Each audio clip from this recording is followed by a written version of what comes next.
एक प्रश्न है जहाँ पे पूछा जा रहा है कि आपने अहम पे बात की, जो लास्ट हमारा सेशन था जिसमें हमने ईगो पे बात की थी कि जब मैं गलने लगता है, तो इंसान एक होने की स्थिति में आता है, जब दोनों का मैं गलता है। तो मैं को कैसे गलाया जाए? क्योंकि सारी जो लड़ाई है वो मैं की ही है। जो ईगो है वो इतनी ज़्यादा फैली हुई है। और आपके कौन से एरियाज़ हैं जहाँ पे आपका अहम आड़े आता है, सामने वाले का कौन-सा अहम है? इसको किस तरीके से मेल्ट किया जाए? इसकी कोई विधा बताएँ कि आपका ईगो मेल्ट कैसे हो सकता है? सिर्फ अपनी तरफ देख करके। अगर मैं अपनी तरफ देख रहा हूँ, तो अपने आप जो भी कुछ है मेरे भीतर प्रतिक्रिया क्रिया के रूप में जो मैं का मेरा, अब आप देखिए, मैं कोई एक खूंटे जैसी स्थिति नहीं है, कोई ऐसी चीज नहीं है जिसको आप जाकर के स्पर्श कर दीजिए, जो कि हम समझते हैं कि मैं कोई एक स्थिर घटना हूं। ऐसी कोई चीज नहीं है हुँ, हुँ। मैं एक प्रोसेस है, एक प्रक्रिया है। वो वो पल पल अपने को बदल रही है, वो एक कंटिन्यूटी तो है, लेकिन वो पल पल अपना रूप बदल रही है रिश्तों में। तो अगर मैं अपनी तरफ देख रहा हूँ जैसे जैसे मैं जो हूँ और उसके साथ कोई प्रतिक्रिया नहीं कर रहा हूँ, तो दो घटनाएं घट रही है। एक जो तथ्य है, जो जो मैं हूँ, जो अब तक जैसा अपने संस्कारों से, अपने अनुभवों से, अपने विचारों से, अपने कर्मों से अब तक मैं जैसा बनता आया हूँ, जो मेरा अभी का व्यक्तित्व एक प्रवाह के रूप में है, वो प्रकाशित हो रहा है। उसके साथ कोई छेड़छाड़ नहीं हो रही है। उसके साथ छेड़छाड़ होने में उसको पोषण मिलता है, उसको ईंधन मिलता है। जो मैं हूं, मैं अपने साथ छेड़छाड़ करके, मैं अपने साथ प्रयोग करके, अपने को घटाने बढ़ाने की चेष्टा करके अब तक ऐसा बन करके आया हूं, मेरा व्यक्तित्व ऐसा है। पर जी। अगर मैं अपने साथ कोई घटाने बढ़ाने की, निंदा स्तुति की कोई प्रक्रिया नहीं कर रहा हूं, तो फिर मेरे अपने इस व्यक्तित्व में पोषण, जो ईंधन है, उसकी सप्लाई रुक जाती है। तो मैं हुँ, जो एक बनावटी ढंग हूँ, जैसा आप हम कह रहे हैं, रिश्तों जी। में मुझे उसका पता चलता है, वो अपने आप गलना शुरू हो रहा है। और इधर गलने के साथ-साथ दूसरी चीज़ वहाँ प्रकाश में आनी शुरू हो रही है, जो कि अभी तक हमको पता नहीं है, जिसका अभी तक हमको कोई अनुभव नहीं है। जो आप कह रहे हैं ना, जो मैं के पार की घटना है, वह हुँ, प्रकाश में आनी शुरू हो जाती है। क्या मैं हुँ। अपनी बात? जी, जी। मात्र अपने अवलोकन से, जब आप यस, आत्म-अवलोकन करते हैं, तो ये बात साफ़ होने लगती है। और सही कहा आपने कि ये प्रक्रिया होती है, ये एकदम से कोई सूत्र नहीं है या कोई मंत्र नहीं हम दे सकते कि आप बस ये कर लीजिए और आपका अहम गल जाएगा। यस। अ, लेकिन जो लोग जड़ हो जाते हैं मतलब 40-50 में, उनके जो संस्कार हैं, वो पूरी तरीके से उन्हें जकड़ लेते हैं। जी, जहाँ पे अगर वो गलना भी चाहें, तो बहुत घबराहट होती है।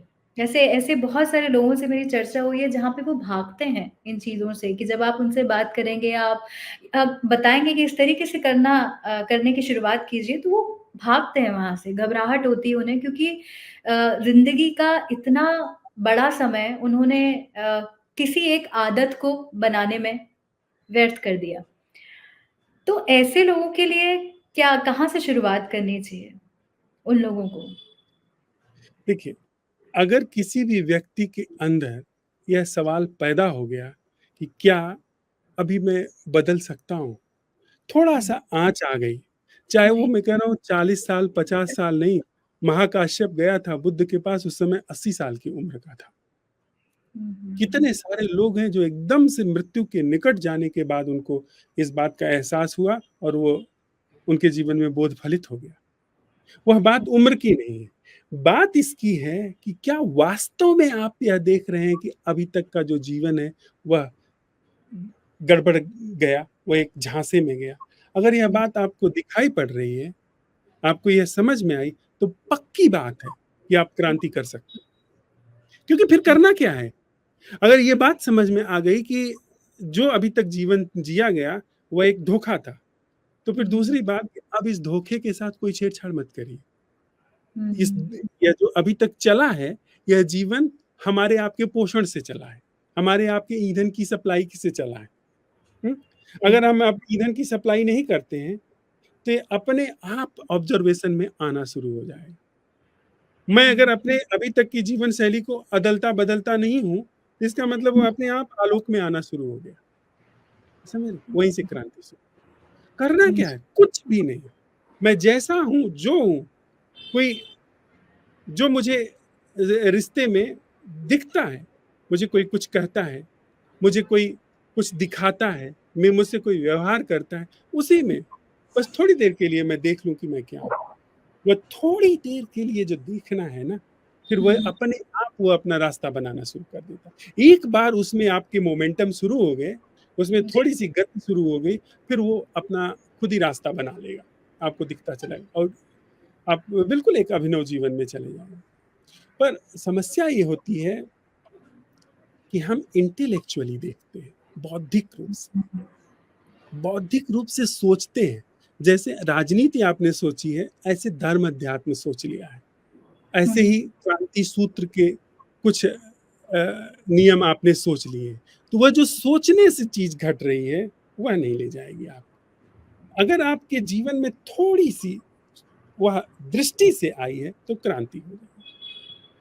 अध्यात्म में छवि जी जी, जिस जिस फ़ील्ड को अध्यात्म कहा जाता है, जी। उसमें आप गौर से देखें, तो बहुत सारे मनोरोगी रहते हैं। हुँ, हुँ। विराट एक वर्ग, मैं ये नहीं कह रहा हूँ कि मैं उस वर्ग से हूँ या नहीं हूँ, जी, उसमें मैं नहीं जानना चाहता हूँ। जी। मनोरोग क्या है कि तथ्य को सोचना हुँ, और उससे मुक्त होना क्या है, तथ्य को जीवन में या अवलोकन में लेकर के आना। हुँ, मतलब हुँ। कोई विषम से विषम भी रोगी है, अगर वह तथ्य को अपने जीवन में अवलोकन में लेकर के आया है, तो एक दिन स्वस्थ हो जाएगा। हुँ, और हुँ। वह कितना भी निष्णात विद्वान है, कितना भी होशियार है तर्क करने में, जज करने में, वह निरंतर और भी रुग्ण होता चला जाएगा। और रुग्ण होने की गति हुँ, हुँ। होने की बड़ी अनूठी गति है। आप पहले कुछ रहे हैं, जी। फिर वह स्थिति आपको यहाँ लेकर के आ रही है, वही आप दोहरा रहे हैं, वही हुँ, और आपको आगे मजबूत करता चला जाएगा। तो आदमी ऐसे दुष्चक्र में जाता है, जिसमें कभी शोक समाप्त नहीं होता। दुःख हुँ। नए-नए फल-फूल लेकर के जीवन में आता है। जी।